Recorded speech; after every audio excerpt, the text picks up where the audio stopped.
starting out in the red, which is no good. Now, in terms of the prediction, CME's prediction tool is still at 33%, 67%. That has not changed.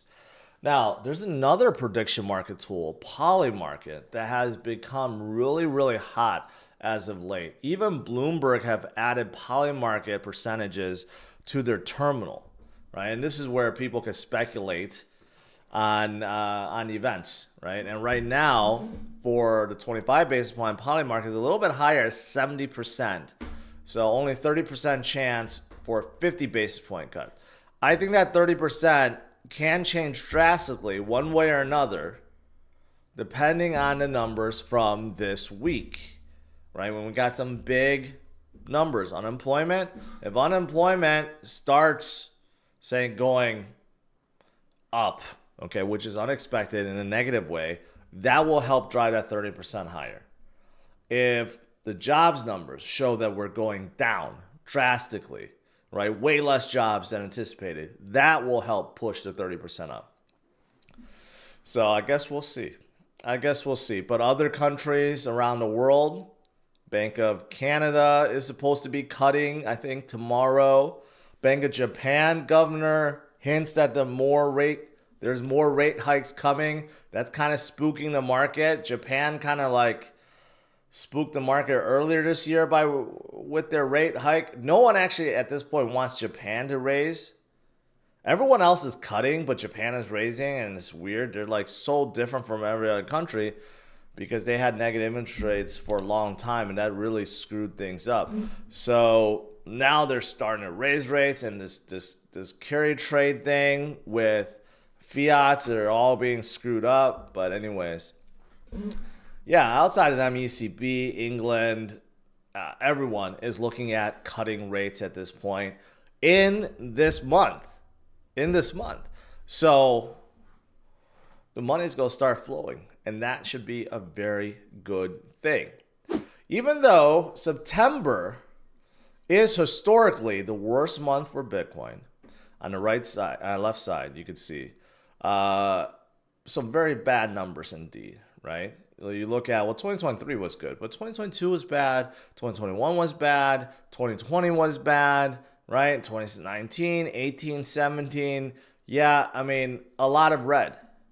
But then you look on the right side, historically, October has been fantastic, absolutely monstrous if you look at it. Look at the last two. Look at what happened.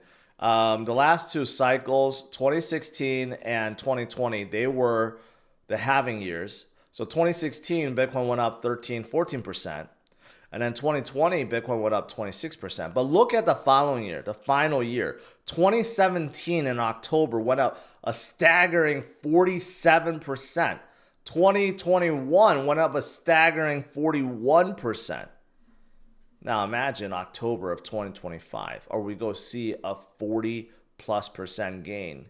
That would be crazy. It would be crazy, but it's not far-fetched. We have seen that before, right? But does this mean September is programmed to be bad for Bitcoin?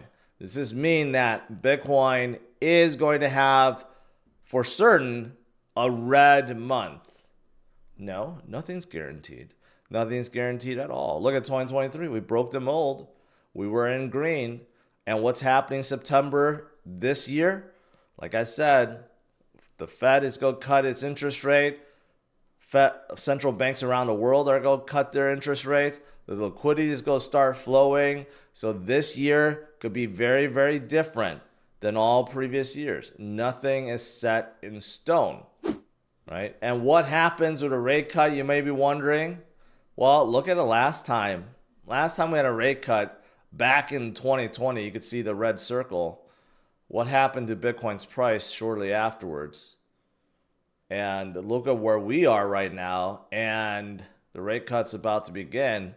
So what is Bitcoin's price going to do then, right? This is a very, very telling chart. Very telling chart indeed. Now, other things that indicate that, hey, September may not be a bad month. Well, the margin longs at Bitfinex are skyrocketing right now. So Bitfinex is an old exchange, mostly leverage, and they have a lot of volume based on just derivatives, and there are a lot of people setting up. I mean, look at this chart right here. Look at this chart. A lot of people that are thinking Bitcoin is about to turn around. Look at the long positions. It just started skyrocketing up, right?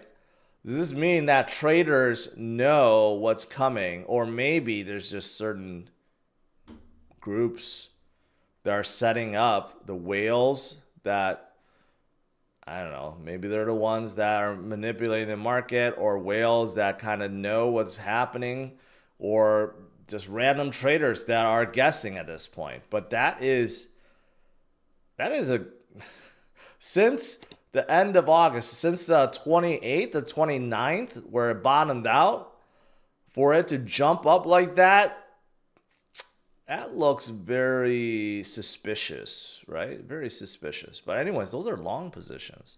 So there are people that think that Bitcoin is going to be turning around shortly. And this individual just bought $19 million worth of Bitcoin on Binance. And this individual also holds $523 million, $500 million of Bitcoin. Who could this person be? Or maybe it's change, or maybe it's an entity. I don't know. But there are certain people that are loading up right now with September rolling around. But outside of these whales and traders, we know that long term, we have companies like MicroStrategy and Marathon now, and others like Semler and Metaplanet and Boya. These guys are all loading up on Bitcoin as much as they can long term, right? So besides all the short-term activity, long-term, we have a lot of companies and institutions that have implemented a Bitcoin strategy, so they will be loading up no matter what. No matter if it's a bad month or a good month, or if we're in crypto winter or the peak of the market, they will continue to load up. So long term, Bitcoin will continue to go up despite all the volatility, despite all the distractions, because there's only so many. That's it. There's only so many to go around, right? That's why every cycle, Bitcoin becomes a little bit less volatile, and also the price goes up higher. Higher lows, higher highs, every single cycle. It just does not change. And the reason for that is because there's more and more Bitcoin being removed from the circulation, and demand keeps on going up.